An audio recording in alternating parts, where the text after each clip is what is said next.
ये तो ट्रेलर है, पिक्चर बाकी है। आगे जाके बंगाल की लोग आपके पार्टी की माइक ऑफ कर देंगे। बस एक चुनाव बाकी है, आप देख लीजिएगा। चाय से शुरू हुई थी सरकार और गाय पे अटक गई और विकास की मौसी 10 साल में रास्ते में भटक गई। इस बीजेपी सरकार ने पिछले 10 सालों में इस देश के लिए क्या किया, उससे बड़ी तालिका बनेगी कि 10 साल में क्या क्या कर सकते थे पर किया नहीं। अगर समय चला गया तो साधना नहीं होगी, अगर भक्त रूठ गए तो आराधना नहीं होगी। और 3 से 303 से 240 के आंकड़े बोलते हैं कि इस बार जो आप चले गए तो दोबारा लौटने की संभावना नहीं होगी। सुश्री Sayoni Ghosh,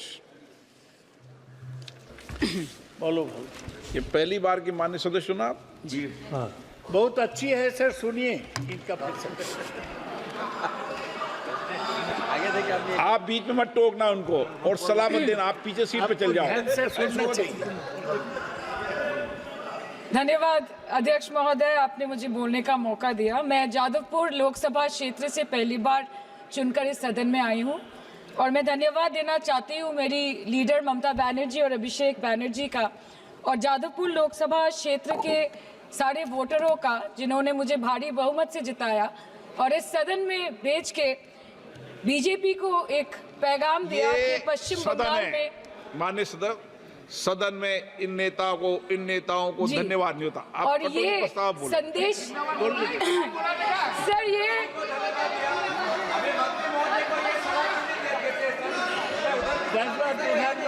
sir okay sir, no problem sir. बोलो सर मैं धन्यवाद देना चाहती हूँ जादवपुर लोकसभा क्षेत्र के लोगों का, जिन्होंने मुझे भारी बहुमत से यहाँ पे जिता के भेजा और ये पैगाम दिया कि पश्चिम बंगाल में नफरत की रणनीति और धोखेबाजी की राजनीति नहीं चलेगी। अध्यक्ष महोदय, मैं उम्मीद करूंगी कि आज आप मुझे पूरा बोलने का मौका दें, क्योंकि हाल ही में हुए नीति आयोग की जो मीटिंग हुई थी, वहां पे हमारी माननीय मुख्यमंत्री, जो देश की एकमात्र महिला मुख्यमंत्री भी है, उनका माइक बीच राह में ऑफ कर दिया गया था। वो बंगाल के अरे अभी तो शुरुआत है, ये तो ट्रेलर है, पिक्चर बाकी है। अध्यक्ष महोदय, मैं आपसे ये बोलना चाहती हूँ कि वो बंगाल के हक के लिए यहाँ पे सवाल उठाने आई थी, वो बंगाल के लोगों की बात रख रहे यहाँ पे आई थी, लेकिन उनका माइक ऑफ कर दिया गया। आपके माध्यम से मैं इस सदन में उपस्थित वहाँ जो बैठे हैं माननीय सदस्य, कोई भी नीति आयोग या कोई भी घटना को आपका डिलीट करेंगे। सर एक लाइन सर, मैं यही बताना चाहती हूँ कि बंगाल के लोगों का गला घोटने का काम किया गया और उनकी आवाज को बंद करने का काम किया गया। आगे जाके बंगाल की लोग आपके पार्टी की माइक ऑफ कर देंगे। बस एक चुनाव बाकी है, आप देख लीजिएगा। Sir, all India Trinamool Congress इस सदन और इस देश का 3rd लार्जेस्ट ऑपोजिशन पार्टी है और हम आपसे धन्यवाद हम आपको देते हैं कि आपने हमको रेलवे, स्वास्थ्य, शिक्षा और आज ये पशुपालन जैसे महत्वपूर्ण विषय पे चर्चा करने का मौका दिया। लेकिन तृणमूल कांग्रेस आगे जाके देश के हर महत्वपूर्ण मुद्दे पे बात करेगा, चाहे वो चीन का अनैतिक रूप से इस देश में प्रवेश हो या वो 700 से ऊपर आंदोलन जीवी किसानों की। माननीय सदस्य, आप पहली बार बोल रही हैं, मैं आपको हस्तक्षेप नहीं करना चाहता, लेकिन जिस अनुदानों की मांगों पर चर्चा सर अभी आ रहे हैं सर, नीट के घोटाले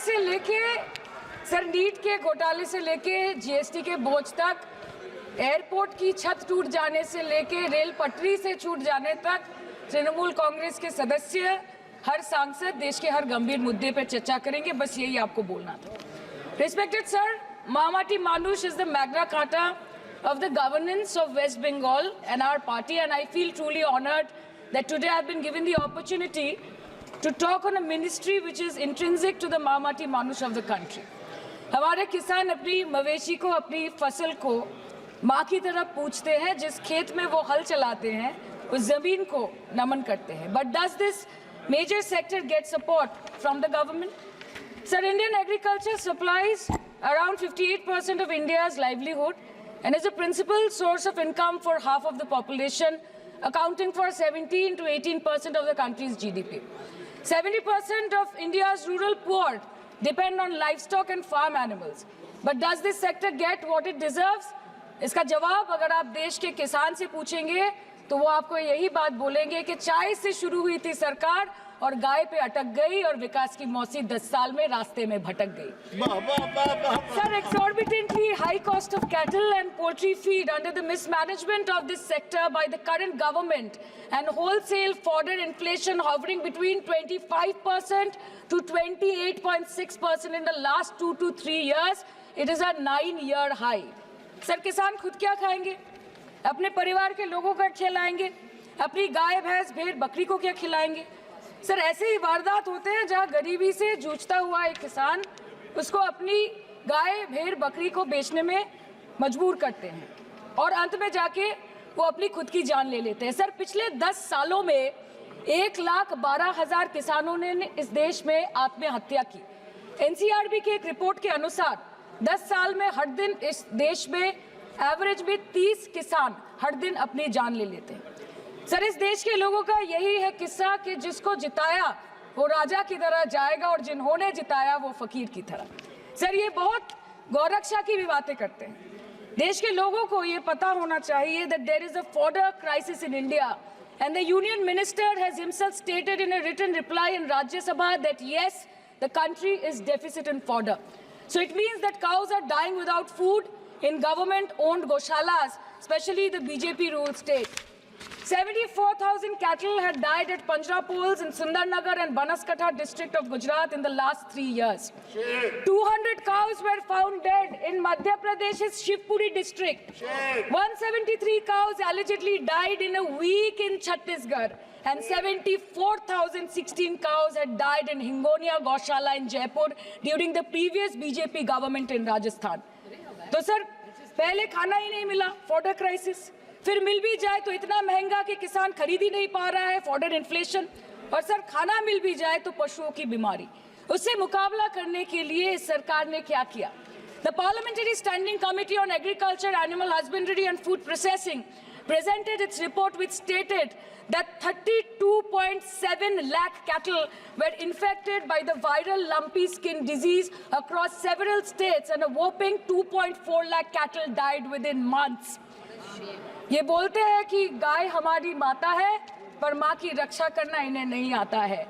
अध्यक्ष महोदय, हम सब जानते हैं कि इस मिनिस्ट्री के अंतर्गत डेयरी भी आता है और भारत इस पूरी दुनिया में दूध के उत्पादन में नंबर 1 है, contributing to almost 24.46% of global milk production. But since the government has not been able to bridge the gap between demand and supply, it has successfully turned the country from being the largest producer of milk to an importer of milk. In the last 10 years, due to the stagnation in milk production, the gains of white revolution has been systematically whitewashed. The dairy farmers are forced to throw buckets of milk on the highway protesting against meager remuneration for their produce. And the price of milk, on the other hand, has increased by a massive 55% in the past 10 years. It was rupees 36 per litre in 2014 and now rupees 56 per litre in 2024. When this government came to power, the first thing the milk producing companies regulated by it did was to increase the price of milk by rupees 2 per litre. This was their revenge on the people of India for not providing a majority to the BJP. आम आदमी के दूध, छाछ, लस्सी, दही, पनीर पर 5% की GST, cream, condensed milk, मक्खन, घी पर 12% की GST और अमीरों के हीरो पर सिर्फ 1.5% की GST। सरकार उनको रिलीफ नहीं देती है जो विदेश में जाके मिल्क शेक और लाते की चुस्कियां लगाते हैं।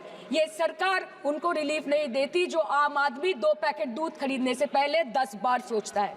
सर, बचपन से हम सुनते आए थे कि संडे हो या मंडे रोज खाओ अंडे। India rank 2nd in egg production in the world और अंडे का फंडा यही है सर कि भारत के बच्चों के किस्मत में महीने में एक अंडा नहीं मिलता। मिड डे मील के चलते हफ्ते में अगर एक आध अंडा मिल भी रहा था तो कहीं धर्म के नाम पे तो कहीं महंगाई के चलते उसे बंद करने की मांग उठ रही है। Sir, more than 50% children under the age of 5 suffer from chronic malnutrition in the country and roughly 17% children are underweight, and yet most BJP-ruled states do not serve eggs in mid-day meal scheme. This is the example of Poshan Kal in India. Sir, अंत पे आते हैं मच्छी पे। आप लोगों को ज़्यादा पसंद नहीं पर हम क्या करें, हम तो माछे भाते बंगाली है। हमको तो बोलना ही पड़ेगा. And not to forget that 2.8 crore fisher folk are employed directly in catching fish in the country, and millions are employed in the value chain of selling fish and aquaculture. India stands third in the world in the terms of fish production, contributing to 8% of global fish production and ranked second in aquaculture production. The PM talks about blue revolution, but this government has allocated only 0.045% funds out of the total budget for the flagship scheme, Pradhan Mantri Matsya Sampad Yojana. Even after this meager allocation, they did not utilize 39% of the funds, and in 23-24, they did not utilize 24% of the funds allocated. और sir, भले ही सरकार को मणिपुर शब्द से allergy हो, but the fact remains that 1.5 years of lack of governance in the state has led to endangering of the fish species in India's largest freshwater body in Manipur, the Loktak Lake. So the government has to generate employment opportunities, investment in areas such as exports, post-harvest processing, and import substitution. It has to deal with adversities like overfishing, depleting of fish stocks, pollution, disease outbreak, destruction of habitat, and climate change. So my own parliamentary constituency has assembly constituencies like Baruipur, Shonarpur, Bhangor, which are heavily dependent on these sectors for livelihood. Main crops grown are wheat, rice, vegetable, fruit, oilseed, pulses, cotton and jute, and animal husbandry is practiced mostly by women in the self-help groups in the South Chobbish Pargona. They rear a wide range of domestic animals, including cattle, poultry, goat, particularly the black Bengal goat and the Peking duck. And I take extreme pride in saying that in the last 5 years of the TMC government, the CM Mamata Banerjee has allocated a massive amount of 76,680 crore to agriculture and its allied sectors for their development. The government of West Bengal has achieved remarkable success in implementation of state schemes, namely Bangla Dairy. The state-owned company is providing financial incentive at the rate rupees 11.5 per litre of raw milk directly to the bank accounts of primary dairy farmers through milk unions. Bangla Dairy procured 3.55 crore kg milk in 2023, for which rupees 109 crore was paid to dairy farmers through direct benefit transfer. 47,900 fresh Kisan cards have been issued in the last 3 years for animal husbandry. Up to 30th November 2023, rupees 393 crore was sanctioned to marginal animal rearers in the rural areas. Bangla Shosho Bima scheme, a fully state-funded scheme for crop insurance. Total 1.28 crore farmers were enrolled under the scheme during 23-24. 70 lakh farmers got claim settlement worth rupees 247 crore. 76,049 farmers are getting pension amounting to rupees 1,000 per month under Joy Bangla scheme. Super Bangla scheme was introduced in 2014 for ensuring remunerative prices for agricultural produce, integrating about 80,000 farmers and procuring about 100 metric tons of perishables daily. The annual turnover of this project is now rupees 106 crore. 77 new stores have been opened in financial year 23-24. 186 Krisak Bazars sub-market yards are running successfully, providing excellent marketing infrastructure for aggregation and ease of marketing. And to be mentioned that West Bengal is one of the largest cold storage capacities in the country at more than 87 lakh metric ton with 620 cold storages. New investment of rupees 239 crore is upcoming in this sector this year with an employment opportunity for nearly 20,000 people. अरे उधर वाले बता इसमें बुरा क्या है, हवा के चार झोंके अगर इधर से भी गुजर जाए तो. Now coming to the demands of pending funds from the government of India to West Bengal on animal husbandry and welfare. 50% of the central share, rupees 12.72 crore for financial year 23-24, being the recurring expenditure for mobile veterinary units, is pending with the government of India. Government of West Bengal requested for sanctioning an additional 126 MVUs for 24-25. However, it was regretted, citing want of funds. The proposed central share of 49.93 crore for financial year 24-25 for assistance to states for control of animal disease has not yet been released by the Government of India. Despite repeated persuasion, Department of Animal Husbandry and Dairying has not released the central share of rupees 10 crore for financial year 24-25 for various ongoing National Livestock Mission schemes, including the project for the establishment of Buck Semen Station in Horinghatta. ये तो बस इसी ministry से बकाया है बंगाल का। अभी दूसरी मिनिस्ट्री प्रक्रिया तो पता नहीं कहाँ पे जाके ये खत्म होने वाला है। मैडम, मैं बस ये कहना चाहती हूँ कि इस बीजेपी सरकार ने पिछले 10 सालों में इस देश के लिए क्या किया, उससे बड़ी तालिका बनेगी कि 10 साल में क्या क्या कर सकते थे पर किया नहीं। 2014 में जो किसान मोदी है तो मुमकिन है सोच के और अच्छे दिन के ख्वाब देख के बीजेपी को वोट दे रहा था, आज 10 साल बाद वो बोलता है कि मोदी है तो नामुमकिन है। शायद अभी वो किसान है भी नहीं। तो इसीलिए मैं बोलना चाहती हूँ कि समय बड़ा महत्वपूर्ण होता है अध्यक्ष महोदय, और बड़ा बलवान। बंगाली में हम एक बात बोलते हैं कि समय गेले साधन होबे ना। इसका मतलब यही है कि अगर समय चला गया तो साधना नहीं होगी, अगर भक्त रूठ गए तो आराधना नहीं होगी। और 3 से 303 से 240 के आंकड़े बोलते हैं कि इस बार जो आप चले गए तो दोबारा लौटने की संभावना नहीं होगी। तो यही बोल के मैं अपनी बात खत्म करती हूँ। Thank you so much.